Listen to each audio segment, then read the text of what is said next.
Le Christ est ressuscité. Voilà, donc vous avez bien suivi tout ce qui est dit, tout ce qui est proclamé. Vous avez bien capté les messages qui nous parviennent à travers l'épître de l'apôtre Paul et à travers le Saint-Évangile lui-même. Vous avez certainement compris que, évidemment, nous nous trouvons à vivre dans l'Église, ce qui est dit dans l'Évangile, en temps réel, puisque, comme vous l'avez vu, il est donc d'une semaine très particulière. Il y a le premier jour et le 8e jour, et le 8e jour, c'est bien aujourd'hui, c'est-à-dire l'octobre même de la Pâque, qui s'est achevé hier, en fait, le samedi radieux, si je ne me trompe pas,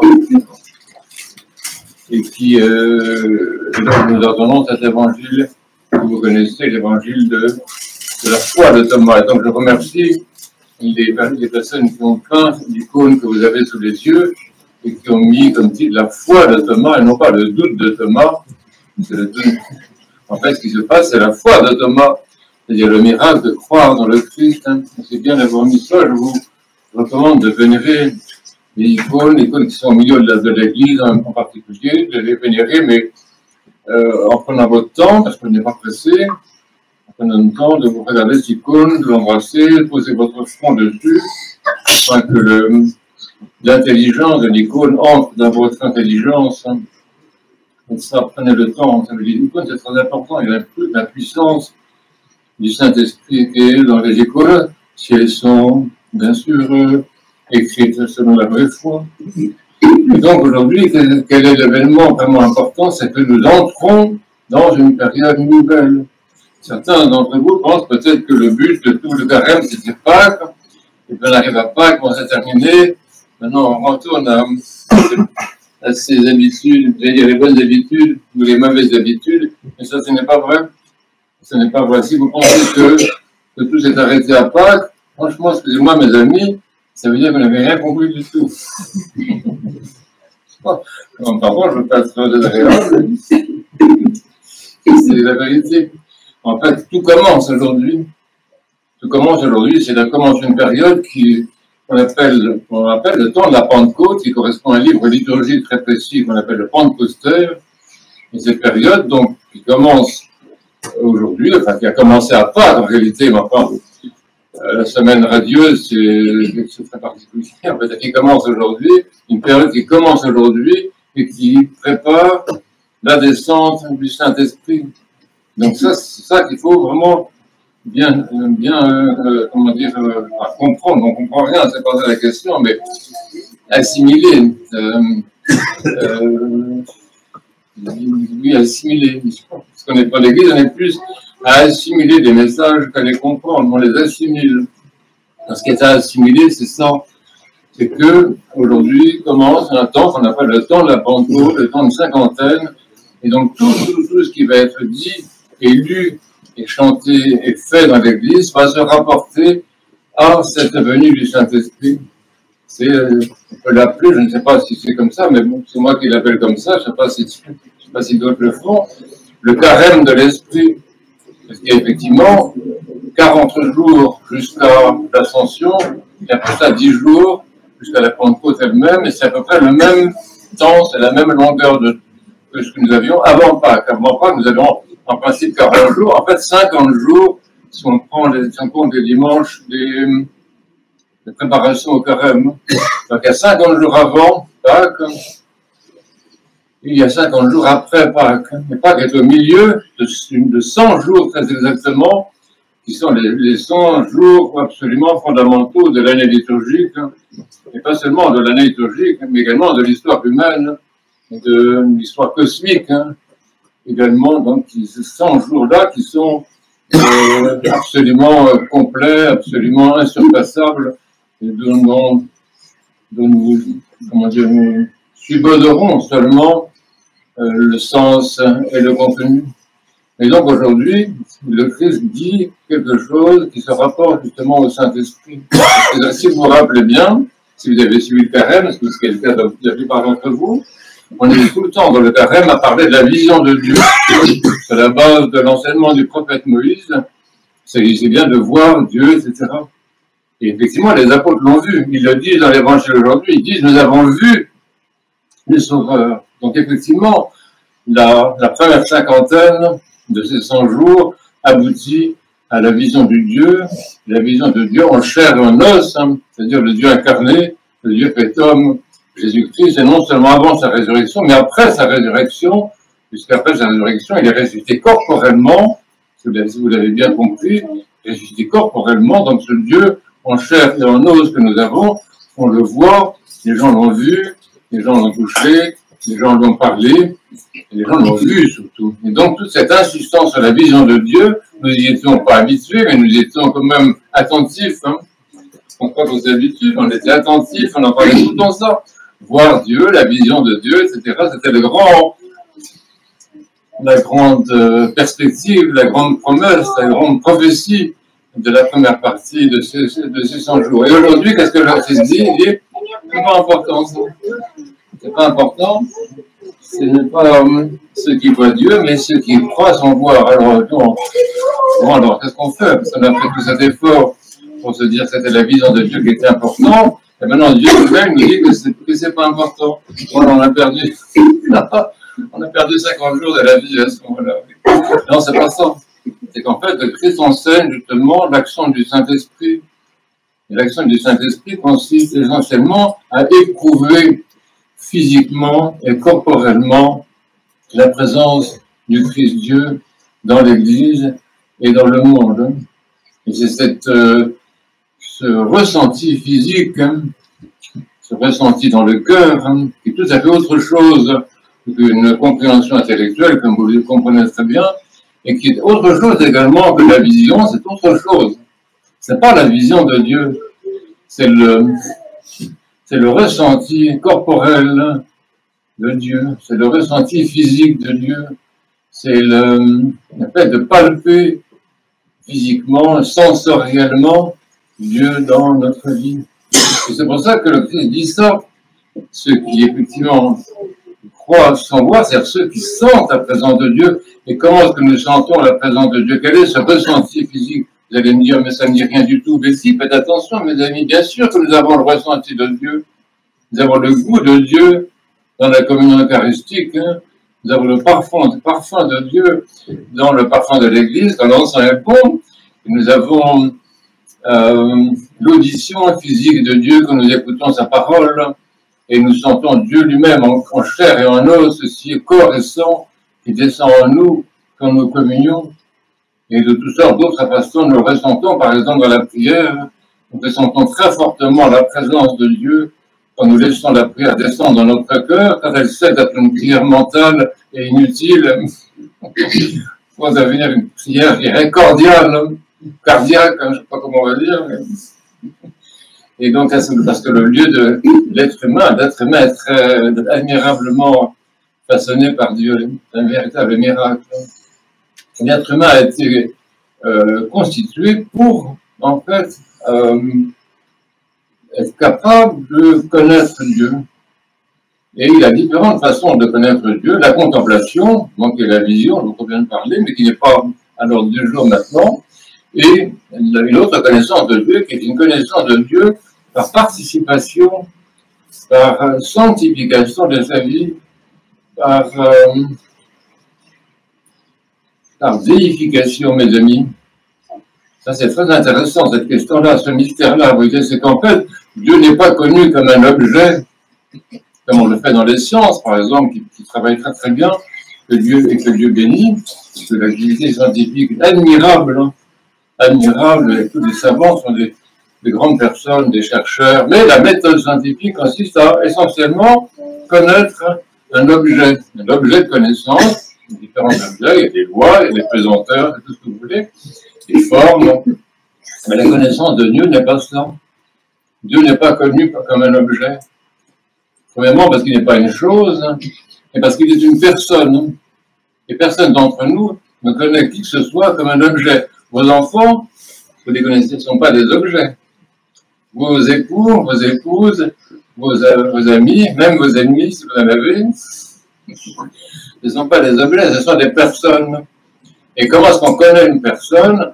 C'est principalement en étant unis à cette personne. C'est pour ça que vous prenez vos enfants, que vous leur faites des câlins pendant des heures, parce qu'en fait, vous épousez la chair de vos enfants, mais c'est comme ça que vous les connaissez, c'est par la tendresse, c'est par le contact, c'est par une espèce d'infusion l'un dans l'autre. Hein. Et je ne parle pas de la tendresse des époux, qui elle aussi est cette infusion mutuelle, cette interpénétration par laquelle on est connu et l'on connaît. Et donc notre relation avec Dieu, notre connaissance de Dieu n'est pas seulement une relation, c'est une communion,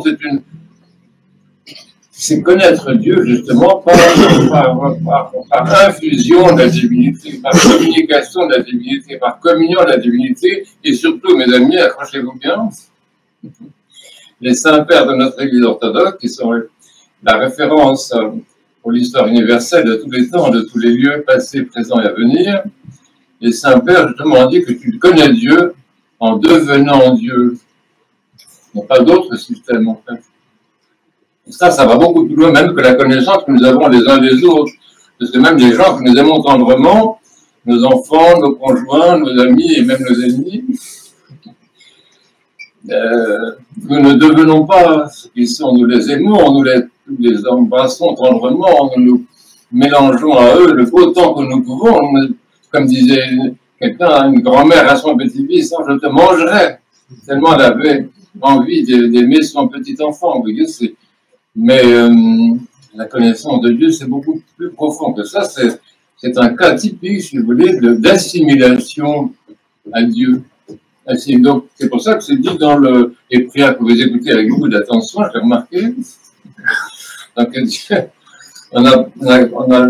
Dieu a fait l'homme à son image et pour sa ressemblance, c'est-à-dire pour devenir Dieu par la grâce de Dieu, par les énergies divines. Donc, c'est ça le programme. Quand le Christ fait ça, et il laisse Thomas justement le toucher, il laisse Thomas prendre conscience de ce caractère physique, corporel, sensoriel de la connaissance. Il dit à Thomas, arrête de réfléchir, arrête de penser à tout ce que tu veux, arrête de penser 3 secondes, et touche, prends, goûte, entre dans cette connaissance corporelle, et il ne lui dit pas ça tout de suite, mais c'est ça le but du temps de Pentecôte, c'est de devenir Dieu. Donc cette cinquantaine, je m'arrête après, cette cinquantaine, elle a comme programme essentiellement la participation à la grâce du Saint-Esprit. Parce que c'est par le Saint-Esprit qu'on devient Dieu. C'est par le Saint-Esprit qu'on devient le Christ. C'est par le Saint-Esprit qu'on est assimilé au Christ et que le Christ est assimilé à nous. C'est par le Saint-Esprit qu'on connaît tout ce qui est le Christ, c'est-à-dire sa joie, son humanité, sa beauté, sa vérité, sa sagesse, tout ce qu'on peut dire du Christ, qu'on voit dans sa compassion, et même les miracles qu'il fait. Les saints ressuscitent les morts, les saints guérissent les malades. Il y a tout ce que fait le Christ nous a dit, il dit, vous en ferez bien d'autres. Vous ferez ce que je fais et vous en ferez bien d'autres. Par le Saint-Esprit. Donc toute cette période-là dans laquelle nous entrons, c'est la période d'acquisition de la puissance du Christ, d'acquisition de la vie du Christ, de l'assimilation du Christ, la sanctification de notre vie et la déification de notre vie. Alors, ça nous laisse les bras ballants. On dit, mais oui, d'accord, c'est intéressant ce que vous dites, merci monsieur, oui, mais qu'est-ce qu'on fait maintenant? En fait, tout est donné dans la tradition de l'Église, qui est inspirée par le Saint-Esprit. C'est pour ça que nous suivons l'Église orthodoxe, vous savez, parce que c'est l'Église qui a vraiment la transmission de tout l'enseignement à travers les textes liturgiques, en particulier les textes du Pentecostal, que j'ai cité à l'instant. Ceux qui vous n'avez pas ce livre-là chez vous, je vais venir à l'église, mais bon, pour résumer, l'essentiel du Pentecostal consiste à glorifier le Christ. Alors c'est ça qui est intéressant, mais paradoxal. Comment est-ce qu'on acquiert le Saint-Esprit? En glorifiant le Christ. Ah, ben oui. Parce que le Christ n'est pas la source du Saint-Esprit, c'est le Père seul. C'est les hérétiques qui ont dit que le Fils était la source. Mais ils sont secondes. Une source seconde. Et nous recevons, on l'a vu aujourd'hui, il a soufflé sur les apôtres, il leur a dit quoi? Recevez le Saint-Esprit. Donc effectivement, le Christ est celui qui est le donateur de l'Esprit, c'est celui qui insuffle l'Esprit en nous. Probablement celui qui l'a insufflé en nous au paradis, quand il a insufflé dans notre âme le souffle de la vie. Mais il le fait encore maintenant. Et c'est pour ça que notre relation avec le Christ est extrêmement importante, parce que nous attendons de lui le don du Saint-Esprit. Un saint contemporain qui est Saint Sophrone le Nouveau, on lui posait la question, il disait, comment est-ce qu'on prie pendant ce temps-là? On ne va pas dire la prière de pénitence, c'est pas le moment. C'est absolument pas le moment de dire la prière de pénitence, excusez-moi. C'est comme pour se confesser, je ne vois vraiment pas l'intérêt de se confesser dans cette période-là. Il s'agit d'autre chose. Comment est-ce qu'on prie? Qu'est-ce que disait Saint Sophrone? Saint Sophrone disait, vous pouvez avoir comme prière, il nous l'avait écrit, je me rappelle, vous pouvez avoir comme prière, Seigneur Jésus-Christ, notre Dieu, rends-nous dignes du don du Saint-Esprit. Pour ça, vous le marquez immédiatement, parce que vous faites vos téléphones, je vous ai vos téléphones. Vous le marquez immédiatement. Et on va faire ça. Seigneur Jésus-Christ, notre Dieu, rends-nous dignes du don du Saint-Esprit. C'est-à-dire que c'est au Christ qu'on demande l'Esprit, mais on lui demande, vous voyez. On fait sa volonté, on essaie d'accomplir les commandements, on essaie d'être des bons garçons, des bons chrétiens, c'est pas un problème. Mais même ça, si vous voulez, même celui ou celle qui parmi nous accomplirait tous les commandements du monde, hein, s'il ne demande pas l'Esprit à celui qui le donne, hein, comment le recevrait-il? Donc on voit cette prière-là. Et l'autre prière, c'est la prière de louange qui est tout le temps dans le Pentecosteur, qu'il faut aimer tout le temps, comme vous respirez. Alors j'ai regardé ça sur Internet, il paraît qu'on respire à peu près 13 000 fois par jour. Est-ce que c'est vrai, docteur?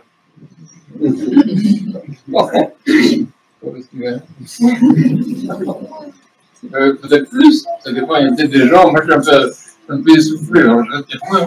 Mais 13 000 fois par jour, ma tête, je veux dire 13 000 fois par jour, j'exagère, c'est ça, vraiment? Bon, bah approximativement,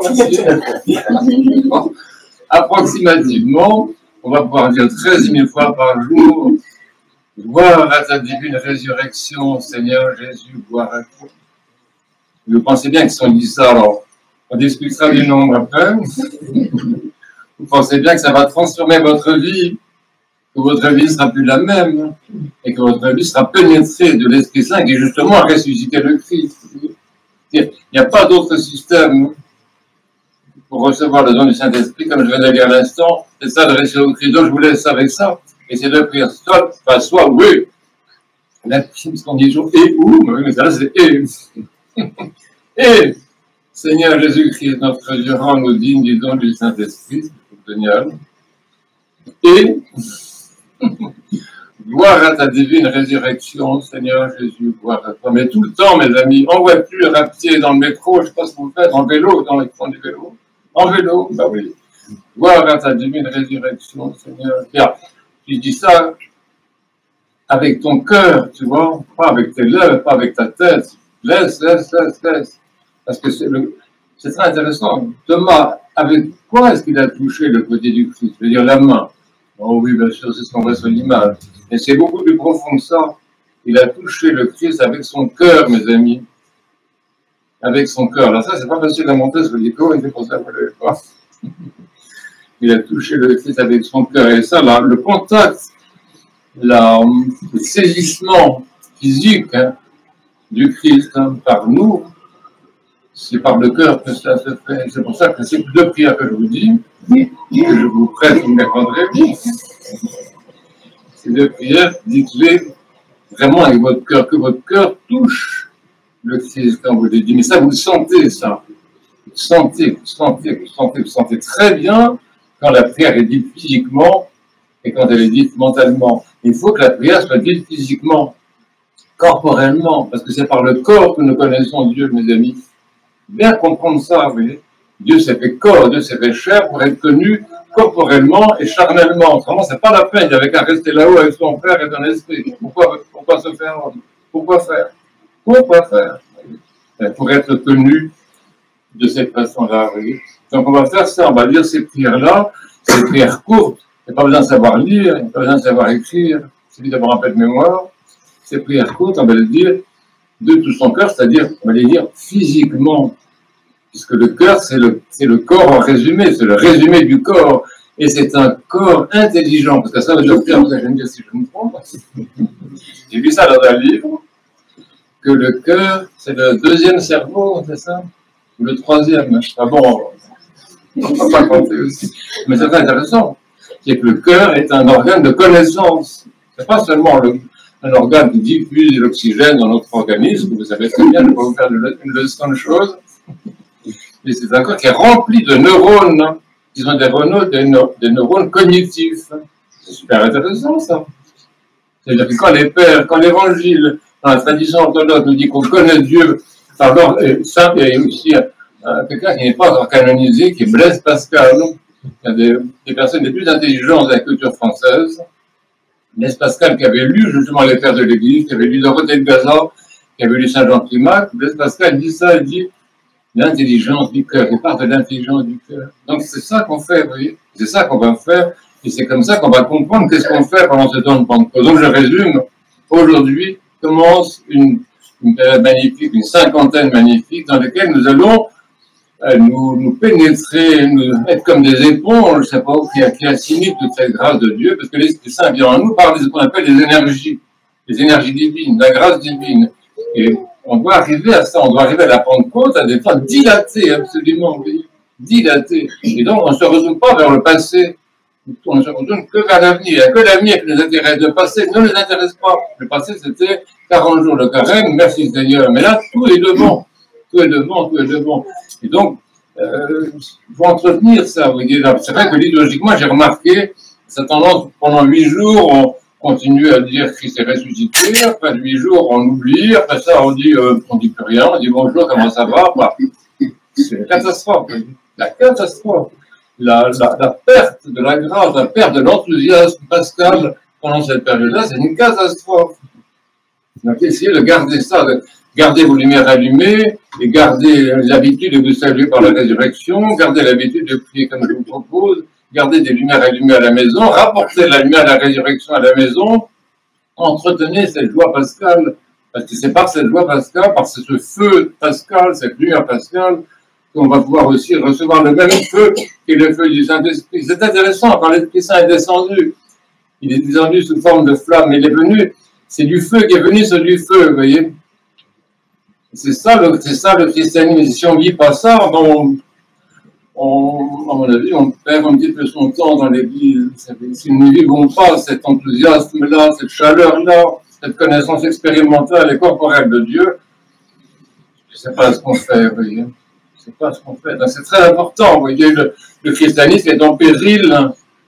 C'est un péril, pas parce qu'il y a des hérésies, mais parce qu'on ne vit pas la grâce du Saint-Esprit comme l'ont vécu les apôtres. C'est ça qui met le christianisme en danger, qui fait que le christianisme redevient simplement une bonne institution religieuse, pas très intéressante, d'ailleurs, pour dire ce qui est. Mais alors, on a perdu la flamme, hein, vous voyez. Et c'est cette perte de la flamme qui tue le christianisme, vous voyez. Il faut vraiment savoir. Donc, notre responsabilité à nous tous ici, c'est effectivement d'être des porteurs de feu, des porteurs de lumière, des porteurs de la grâce, des porteurs d'enthousiasme, mais pas seulement idéologiquement, oui, mentalement, culturellement, mais par cette expérience de la prière corporelle que nous adressons au Christ. Pardonnez-moi.